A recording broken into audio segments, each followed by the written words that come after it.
devant ton trône. C'est toi que nous aimons, nous. Ouais, et celui que nous adorons. Tu donnes grâce et guéris.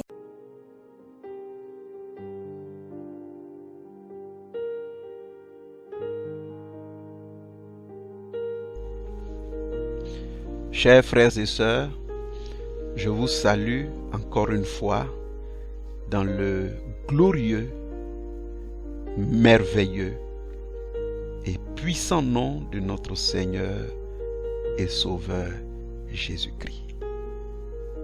Nous nous retrouvons pour la 4e partie de notre méditation sur Matthieu 25, versets 14 à 30, qui nous parle de la parabole des talents. Dans notre méditation antérieure, nous avons identifié 5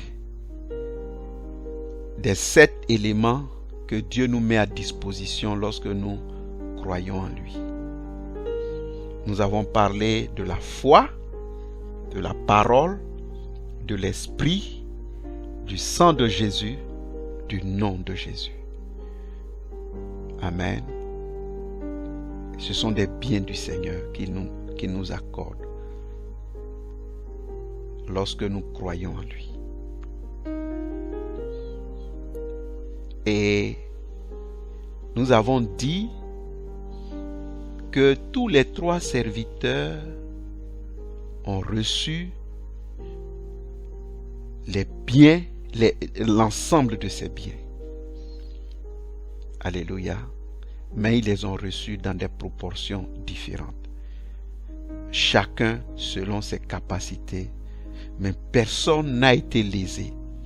Cela signifie qu'en travaillant sur ce que chacun a reçu, il était capable d'aboutir au même résultat que les autres. Amen. Donc, la question à laquelle nous allons essayer de répondre maintenant, c'est comment comprendre la situation, les 3 situations qui sont décrites en ce qui concerne chacun de ses serviteurs. Amen. C'est ce qui sera l'objet de cette méditation. Que le Seigneur nous assiste dans cette méditation. Que la lumière de son esprit éclaire nos cœurs et que tout ce qui est ténèbres s'éloigne au nom de Jésus. Ce que nous avons déjà dit nous permet de comprendre que le nombre de talents reçus par chaque serviteur est symbolique. Puisque nous avons dit qu'ils ont reçu les mêmes choses. Amen. Donc ça veut dire que le chiffre 5, le chiffre 2 et le chiffre 3 ne signifient pas que un a reçu 5 biens, un autre a reçu 2 biens et puis un autre a reçu 1 bien. Si c'était le cas, ça veut dire que eux tous ne vont pas aboutir au même résultat. Amen. Ils ne vont pas aboutir au même résultat parce qu'ils n'ont pas les mêmes instruments entre leurs mains. C'est pourquoi on peut comprendre qu'ils ont reçu le même bien. Certes dans des proportions différentes, mais c'est les mêmes biens qu'ils ont reçus. Et donc le chiffre 5, le chiffre 3 et le chiffre 5, le chiffre 2 et le chiffre 1 sont symboliques.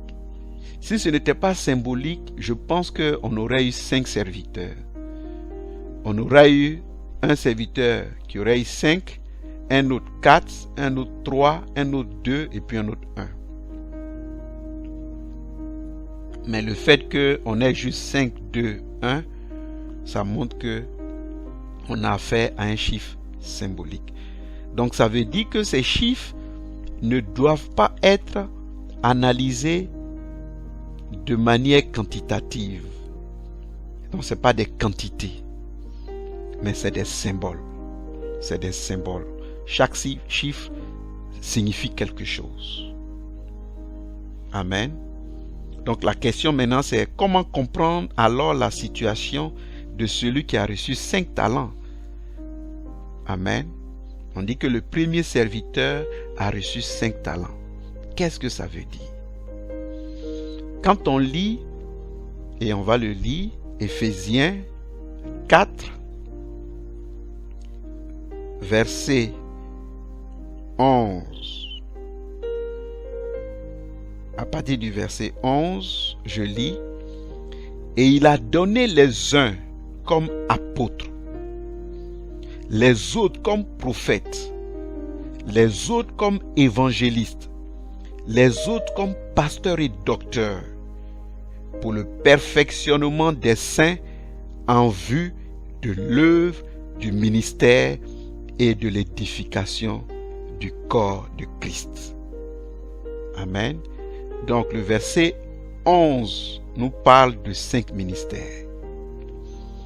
Et donc, une compréhension qu'on peut avoir de la symbolique du chiffre 5, c'est que c'est le chiffre du ministère.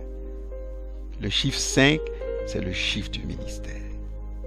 Parce qu'on a 5 ministères que le Seigneur établit pour l'édification du corps, donc pour le salut des âmes. Les ministères sont les moyens que Dieu se donne parmi les hommes pour atteindre son objectif, son but. Alléluia. Le travail du salut de l'âme. Amen. Mais étant donné que les ministères, donc, sont le moyen que Dieu nous donne pour accéder à sa grâce, nous pouvons également dire que le chiffre 5 représente la grâce de Dieu. Donc, une symbolique indirecte, c'est que le chiffre 5, c'est le chiffre de la grâce. Amen. Le chiffre de la grâce. Donc, et cette grâce-là constitue l'un des 7 éléments. On a vu 5 éléments. La grâce qui s'ajoute, c'est le 6e élément. Donc la grâce est un élément que Dieu nous met à disposition. Mais c'est comme une condition. Alléluia.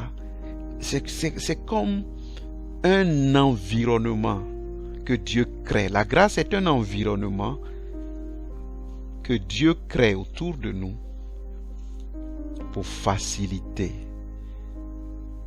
notre marche, pour faciliter le travail de notre salut.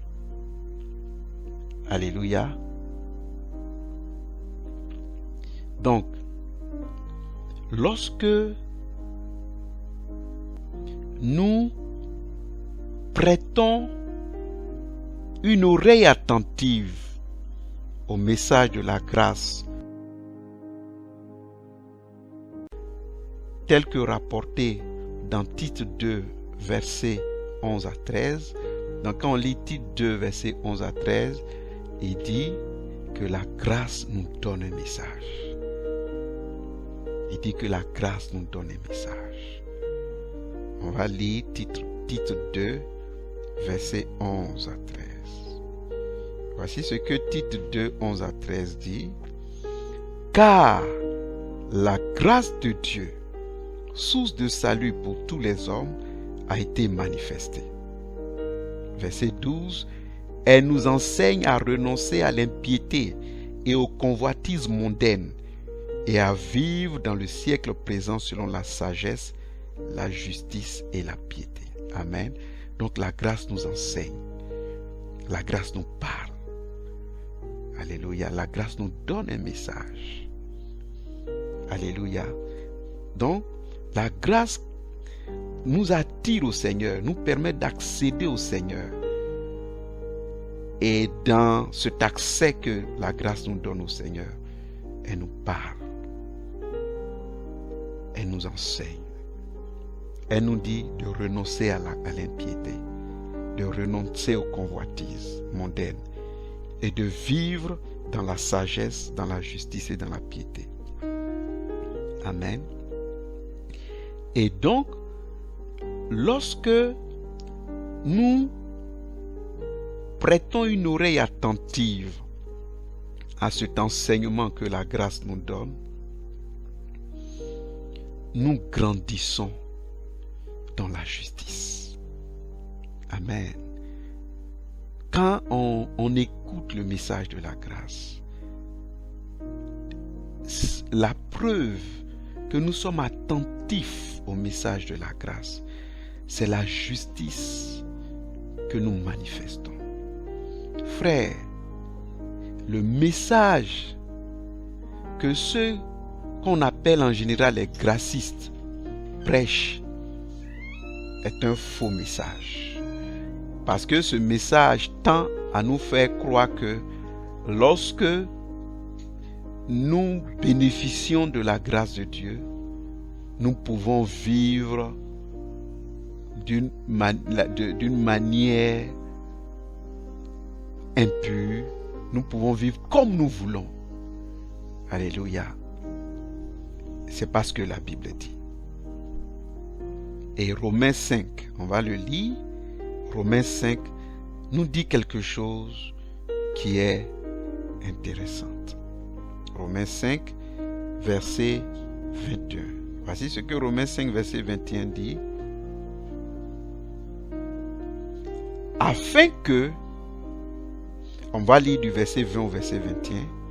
Or, la loi est intervenue pour que l'offense abondât. Mais, là où le péché a abondé, la grâce a surabondé. Afin que, comme le péché a régné par la mort, ainsi la grâce régna par la justice pour la vie éternelle par Jésus-Christ notre Seigneur. Donc, ce passage-là nous permet de comprendre que la preuve que nous marchons dans la grâce, c'est la justice que nous manifestons. Donc la justice que nous manifestons est une preuve que nous marchons dans la grâce de Dieu. Frère, c'est ta pureté, c'est ta droiture, c'est ta sanctification, c'est ta justice qui témoigne de ce que tu as la grâce de Dieu. Alléluia. C'est ça. Amen. Et c'est donc en marchant de cette manière que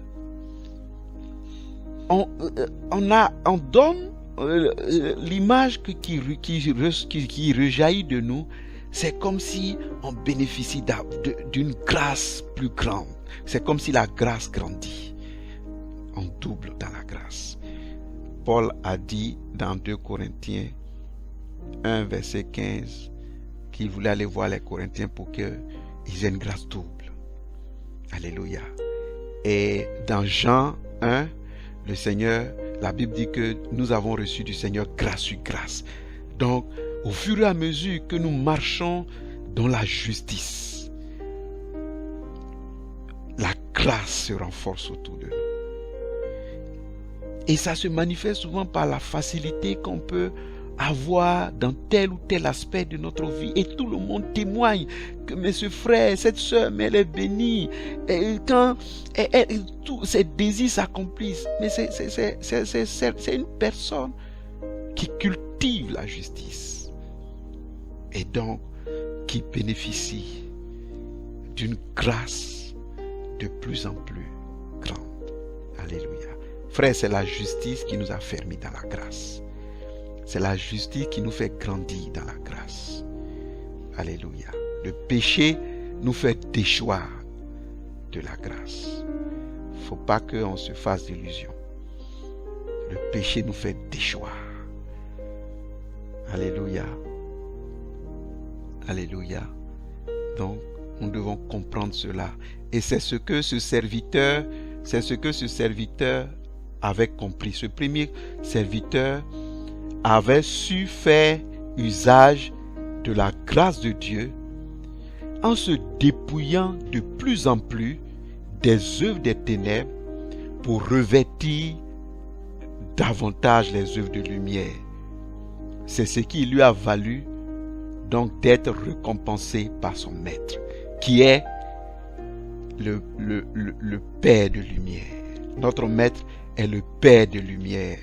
Donc, quelqu'un qui se dépouille des œuvres des ténèbres pour se revêtir de plus en plus donc quelqu'un qui se dépouille des œuvres des ténèbres pour se revêtir de plus en plus des œuvres de lumière bénéficie davantage de la faveur de son maître. Et c'est ce que ce serviteur-là a fait et qui lui a donc valu d'être complimenté par son maître. Que le Seigneur nous aide, que le Seigneur nous aide à faire usage, un usage adéquat de la grâce que nous avons, à faire un usage adéquat de la grâce que nous avons reçue de lui par l'acceptation de son salut. Que le Seigneur nous aide à cela, que sa grâce surabonde dans nos vies par la justice dans laquelle nous nous affermissons de plus en plus. Que Dieu nous bénisse et qu'il continue de faire briller sa face sur nous, qu'il continue de nous révéler sa volonté, qu'il continue de nous accorder sa faveur. Au nom de Jésus. Amen.